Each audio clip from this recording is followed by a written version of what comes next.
प्यार, फिर इकरार और उसके बाद वार। लिव इन रिलेशनशिप की आड़ में पनप रहे रिश्तों को अगर एक्सप्लेन किया जाए तो आज कुछ इसी तरह का हो गया है। ये जैसे नए मकान में सीलन नहीं आ जाती है, बिल्कुल वैसा। राजधानी दिल्ली में श्रद्धा वॉलकर हत्याकांड की तरह ही घटना होती है। इसमें भी प्यार, इकरार और फिर लिव इन रिलेशनशिप का सहारा लिया जाता है अपने रिश्ते को मजबूत बनाने के लिए। लेकिन जो घटना हुई उसके बाद सवाल यह उठता है कि क्या रिश्ता सच में मजबूत था, और अगर था तो फिर हत्या क्यों की? क्यों अपने ही प्यार को बेदर्दी से मार दिया? हरियाणा की रहने वाली निक्की यादव जिस शख्स के साथ जिंदगी जीने के सपने देख रही थी, उसी ने उसे मौत की नींद सुला दिया।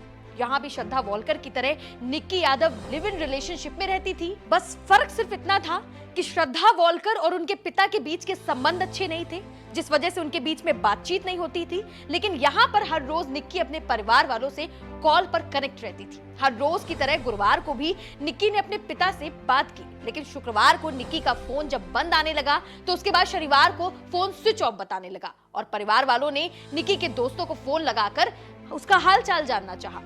ठीक वैसे ही श्रद्धा वॉलकर के दोस्त ने इंस्टाग्राम पर श्रद्धा के मैसेज का वेट किया था, और जब 3 महीने बीत गए और मैसेज का कोई रिप्लाई नहीं आया, तब उसी दोस्त ने इस बात की जानकारी उसके घर वालों को दी थी। श्रद्धा और आफताब एक ऑफिस में मिले थे, जबकि निक्की और उसका बॉयफ्रेंड साहिल एक कोचिंग सेंटर में मिले थे। दोनों की दोस्ती हुई और फिर वो दोस्ती प्यार में तब्दील हो गई। बाकी कपल्स की तरह इन दोनों ने भी प्यार में जीने मरने की कस्में खाई। लेकिन बीते साल जब साहिल के घर वाले उस पर शादी का दबाव बनाने लगे तो वहां पे मामला बिगड़ने लगा। यहाँ निक्की को साहिल की शादी और उसके घर वालों का शादी को लेकर साहिल के ऊपर बन रहे दबाव की भनक और जानकारी जरा भी नहीं थी। साहिल के घर वाले निक्की को जानते ही नहीं थे, क्योंकि साहिल ने निक्की के बारे में अपने घर वालों को बताया ही नहीं था। लेकिन श्रद्धा के केस में आफताब अमीन पूनावाला के घर श्रद्धा कई बार गई थी। आफताब के माता पिता के साथ उसकी बातचीत और उसके गुस्सैल रवैये पर भी श्रद्धा से उनकी बातचीत हुई थी। यानी कुल मिलाकर आफताब के माता पिता को श्रद्धा के साथ अपने बेटे के रिश्ते के बारे में पता था। तो दूसरी तरफ श्रद्धा के पिता इस रिश्ते के खिलाफ थे, और यही वजह थी कि श्रद्धा अपने पिता से ज्यादा बातचीत नहीं करती थी। ये दोनों ही केसेस को मैं आपस में जोड़कर इसलिए आपके सामने बता रही हूं क्योंकि इन दोनों ही केसेस में काफी सारी चीजें कॉमन है। दोस्ती होना, प्यार होना, फिर लिव इन पार्टनर बन जाना, ये सब कहानी, और यहां तक कि गला घोटकर मारने के बाद फ्रीजर में लाश को ठिकाने लगाने तक सब कुछ आइडिया के तौर पर सेम टू सेम है।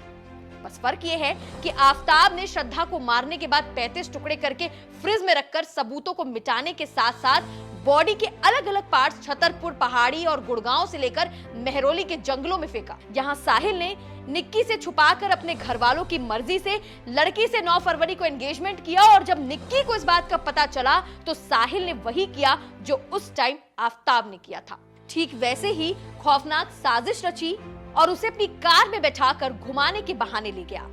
दिल्ली के कश्मीरी गेट और आईएसबीटी के पास कार में ही निक्की की गला घोटकर हत्या कर दी गई। हत्या के लिए मोबाइल के केबल का सहारा लिया गया। निक्की की डेड बॉडी पुलिस को वैलेंटाइन डे के दिन नजफगढ़ के एक गांव के पास ढाबे में रखे फ्रिज में मिली। फ्रिज में लाश को ठिकाने लगाने का आइडिया श्रद्धा मर्डर केस से ही कंसीडर किया गया।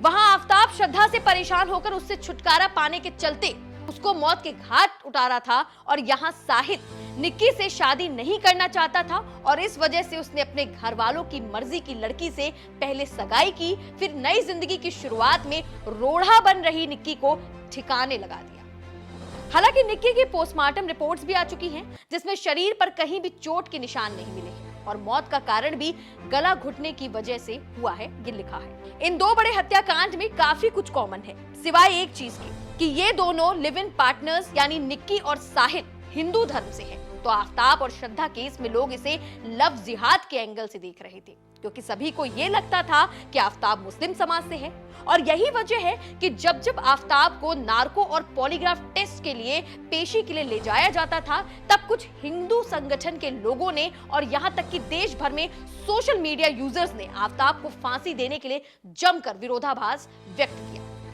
लेकिन वही लोग साहिल और निक्की के केस में आज खामोश हैं। ना तो कोई सोशल मीडिया पोस्ट हो रहा है और ना ही कोई आक्रोश नजर आ रहा है।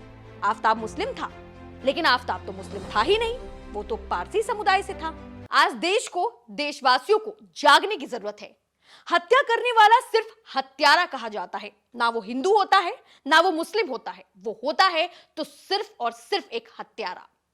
जरूरत है आज जुर्म के खिलाफ आवाज उठाने की, ना कि धार्मिक प्रोपेगेंडा करने की। आप इस पूरे मुद्दे पर क्या सोचते हैं? हमारी इस मुहिम से जुड़े लोगों तक ये संदेश पहुंचाना बहुत जरूरी है कि धर्म से ऊपर इंसानियत होती है, जो कि आज खतरे में है।